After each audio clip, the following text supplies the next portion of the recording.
turning factor for me was I had some family in from Western Kentucky that asked me one day, and this was before I was even mayor. They said, Scott, what happened to your town? I mean, it is my town. It is everybody's town. I mean, Pineville's our town. And they said, what happened to your town? I said, what do you mean? They said, well, I was here 2 years ago and it didn't look, So we were under a severe deterioration, businesses leaving, and nobody had taken any initiative to do anything downtown or try to fix, the buildings and stuff. So I took that on. I took that as a personal, goal of mine to try to rebuild downtown. In 2013, when I started in this position, I had my board chairman, Scott Maiden, who was we were looking at properties downtown that needed work done to them and tried to come up with a game plan of how we could enforce our codes and also encourage people to want to fix up their properties and not only just to raise the property value, but the shape of downtown was it was really falling apart. Broken windows, paint falling off of the buildings, empty storefronts. We were at an 80% vacancy rate around the courthouse square. Scott then became the mayor in 2014, and from there we really started an aggressive incentive package. The incentive package freezes the property value through a tax moratorium for property owners, and if they do 25% of the property value worth of work to the building, then we can freeze their property rate for 5 years. So they're taxed at, let's say they purchase the property at $60,000 and they do enough work to where the property value is raised to $150,000, they're gonna be taxed at $60,000 for the next 5 years. We also offer some water incentives, utility incentives, trash service, things of that nature for the first little bit while they're getting their feet wet and getting their business started in Pineville. We lived in Lexington for 20 years. We had our children there. We got started there, and we started looking. It was time to begin opening our own restaurant business.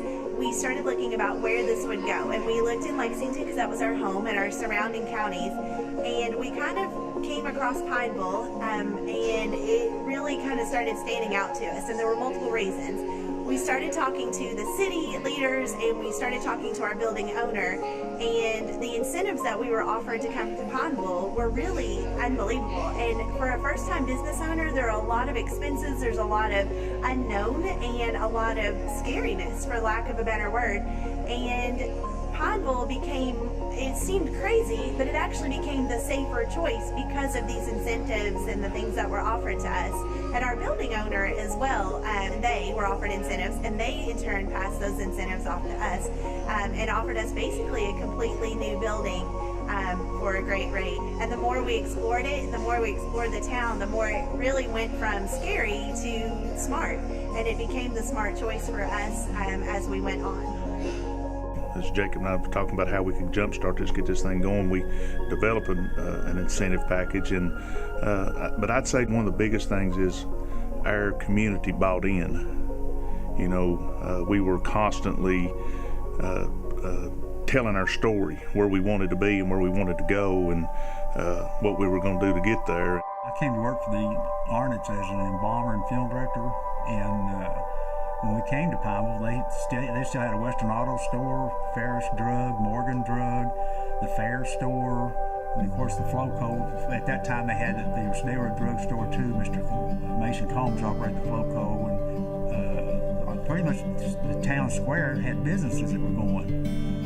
And you just started seeing businesses close, and there for a while, I guess we were talking one day that probably 2/3 of the buildings in downtown were vacant. When I first came to Bell County, I was living in Middlesboro, but radio doesn't necessarily need a face, so I was hitting all of the Bell County area. And I would come over to Pineville. We've got several clients over here, and I noticed that Pineville in and of itself was fairly static. There hadn't been a whole lot of movement, and speaking to folks in town, it didn't appear like there was a lot of interest going back into the town. There were a few things, the Kentucky Mount Laurel Festival, we did some advertising through them, and there were a few local events that we covered, but we weren't really doing anything integral Pineville with the city itself.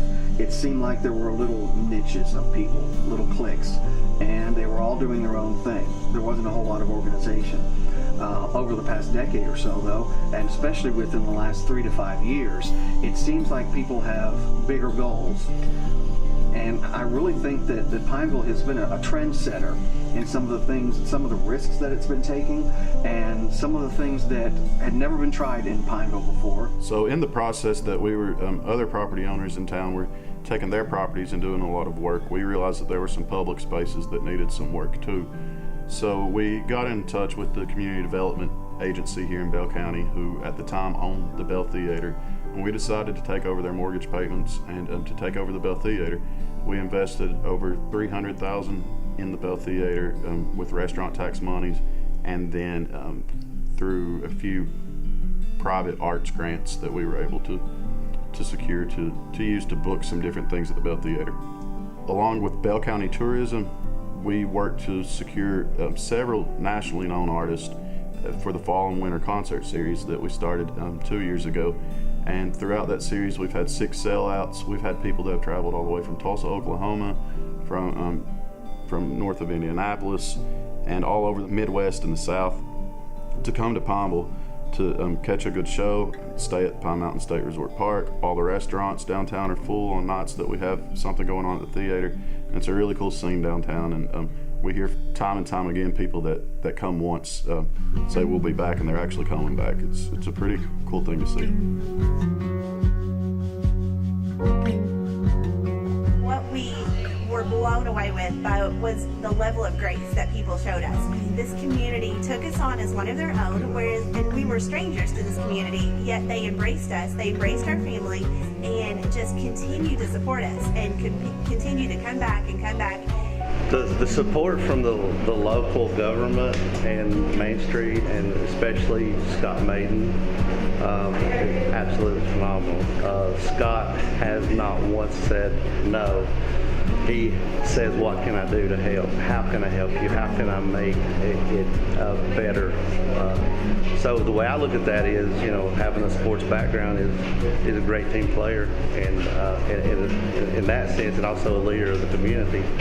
I have to say, in some ways, he's a different person, but just like Bob Maiden and Sherwin, he puts Pineville first, and I think that's what he's supposed to do. But he's been absolutely amazing, and I don't think that we would have had the same success without him. We have seen 9 businesses that have signed on to the incentive package, and all are still open. They've been open for over a year, so these are sustainable businesses in downtown Pineville that are going to be here for quite a while and are leaving a lasting imprint on our downtown and the people of Bell County. We've always wanted to transition into not just being a landlord, but actually being a business owner. And I think the main reason that we chose to open the Butcher's Pub is the fact that we saw a need in the community, and I think the community saw that too, is a need for a quality place to eat. People drive an hour, 2 hours to get cake, especially weddings. You have people come from Lexington, and I've had them come from Georgia because they all have like weddings at the park. So, but the park too, they help me. They send them down, of course, here to get a cake.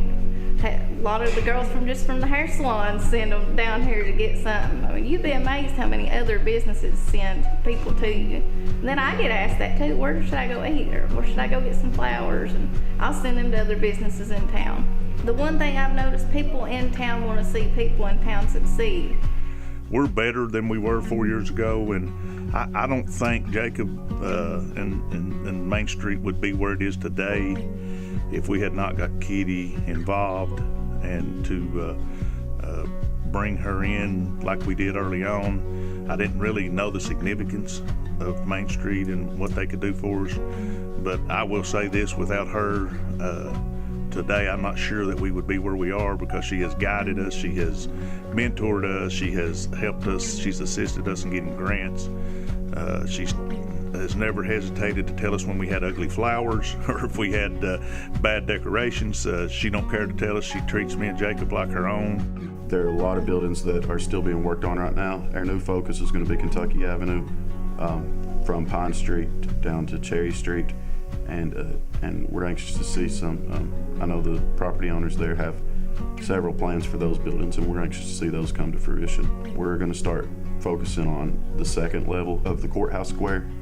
We would love to see all the upstairs refinished and full as well. There's a lot of space in Pineville still to be used, so I don't want to give the impression that we're full, and we aren't, because we're constantly taking in new inquiries about moving downtown. One of our goals has been also to upgrade all of our parks, and during our hearings that we had under our Main Street hearings we had all over town, one of the things was why didn't they have one over in the Newtown section? So Jacob wrote a grant for the Land Water Conservation Fund, and we got it funded.